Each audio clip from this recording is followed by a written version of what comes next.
Put it back!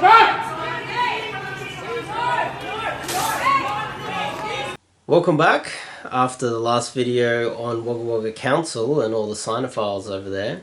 I've been working hard to try and get hold of Paul. Paul was the councillor that put forward the motion to try and sever ties between the sister city in China. So I'm in negotiations with him, and hopefully I'll be able to bring him to you very soon. But in the meantime, I want to talk about the Daigou'S. A video came out last week of an altercation in an Australian shopping centre. But in my group, a few guys were talking about how Australian businesses, Australian owned and run businesses, grassroots Australian businesses, are starting to rely on the Daigou'S. Part of their business plan is to actually target the Daigou'S to sell their products abroad. And part of the problem is that if they were to become reliant on the Daigou'S, if anything was to happen, they would find themselves in a lot of trouble and may even go bankrupt. So it's a difficult balancing act for a lot of Australian businesses, and that's why I guess we're having this undersupply sometimes in the shopping centres. We need to limit how many products that the Daigou'S can buy at a time, because if the Australian businesses increase their production rate and hire more employees, it leaves them more at risk of shocks to the market if something happens to the Daigou'S. And we all know that the CCP and this country that we deal with is just unreliable. It's just unreliable. So I want to show you a video and get you guys a little bit fired up, and then I'm going to suggest a few solutions afterwards. You do not, I just saw you flying it. Pull it back. What if I don't? What are you going to do? I'll take you outside. Put it back.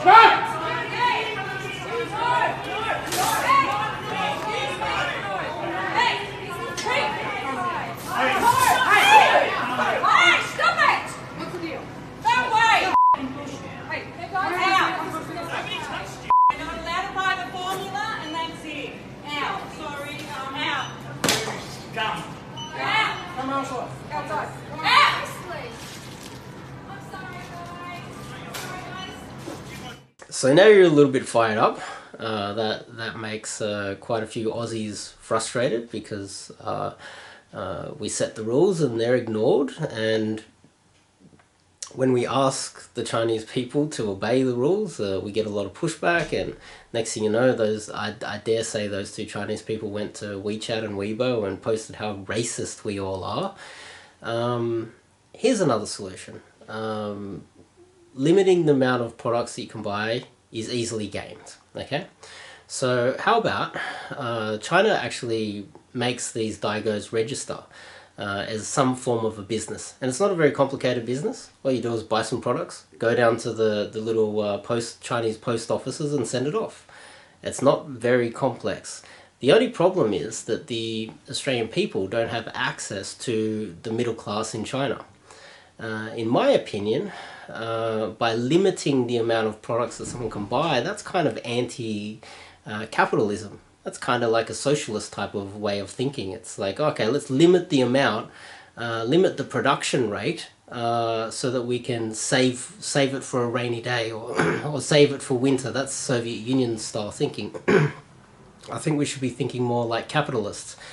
And I think a good capitalist way of looking at this is we should increase the rate, but in the meantime, what we should do is we should make all of these Daigou'S register as businesses.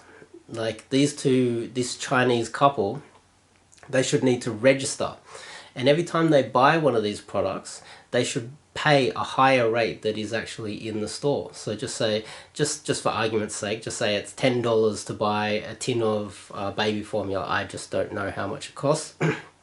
Let's just say that the Daigou'S have to pay $12.50, something like that. The average shopper that goes in there pays $10. And it needs to be fact-checked by the post office, those Chinese post offices that also need to register with the Australian government. So it's fact checked that they're actually paying that. The average Aussie that goes in there, anybody, pays $10. And what we do is we use that to supplement, subsidise a family. So just say you have 2 Australian families, both the father and the mother are born and bred Aussies. One cannot be, this is just an example, this is just a theory of mine, I'm just throwing around some ideas, so don't shoot the messenger. We give them a card, and with their card they can buy the baby formula for $7.50. So they get subsidized, just as an example. And so the Daigou'S, we put strict penalties in place, and we monitor them and we tax them.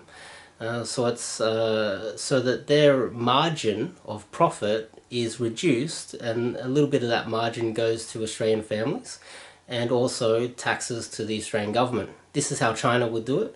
And this is how this is how, you know, this is a good capitalist way of doing things. Now, in between, this will buy us some time. Also, I just thought of this. There could even be a possibility that Australian families, instead of arguing over them buying the products, buy the product, buy as many as possible, which helps Australian businesses, of course. I could imagine a mother and a father, an Aussie family, going down and buying some baby formula and standing out the front of the shopping centre and flipping it to the Chinese Daigou'S for a profit. How's that for an idea? We start at the grassroots, teaching Australians about capitalism and flipping products. I think that would also be a way of educating the Australian people to start thinking more like entrepreneurs. Next thing you know, mum might go home and think, oh, maybe I can flip a few things on Amazon or Gumtree or something like that. You know, you get that entrepreneurial spirit happening in Australia. Then that would give us a little bit of time. This is just like a bandage solution. We could possibly have, because the taxes are so high and it's so expensive for these Daigou'S that all have to be registered, and we make sure that there's no loopholes, and if they break the loopholes, it's not just a civil fines or whatever, there could be jail time. So we really crack down on them heavily. Then what we do is, while this is happening, this buys us some time to add a few developers. We get developers go in there to create an app, and this app will be the Daigou app. Just as an example, and anyone can download this Daigou app. And what we do is these Daigou'S become a legitimate part of Australian business, right?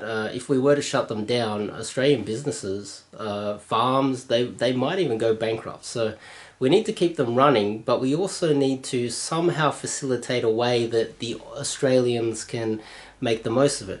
Because at the moment, 10%, almost 20% of Australians are unemployed or underemployed, and just working poor, especially because of this economic collapse, which China is responsible for. So how many Australians out there would love to be able to, for instance, download an app, Airtasker style, just as an example, look at all of the Chinese people back in mainland China that are putting in orders and then going and purchasing the products that they need and sending them off. So if we were to create an English version that is 100% English, and what we do is we incentivize the current Daigou'S, the Chinese in Australia, we incentivize them because the taxes are so high to be a Daigou. What we do is we say that it's reduced down, we cut it in half to move over to the Australian-made app. We also have a payment system that would be built into it where a percentage goes back to an Australian business. Remember, this is $1 trillion business. So what we need to do is incentivize all the Chinese Daigou'S within Australia to convince their contacts in China to all move over to this app. And once they do that, then we can have Australians become Daigou'S as well and take advantage of this trillion-dollar economy so that we can make the most of it. And this is the problem with dealing with China and the Chinese people, is that they set up these parasitic economies within our economy and they exclude us. It's a discriminatory trade practice, hiring practice, business practice. Everything about it is discriminatory, and we need to be proactive. And it's a huge industry, trillion-dollar industry.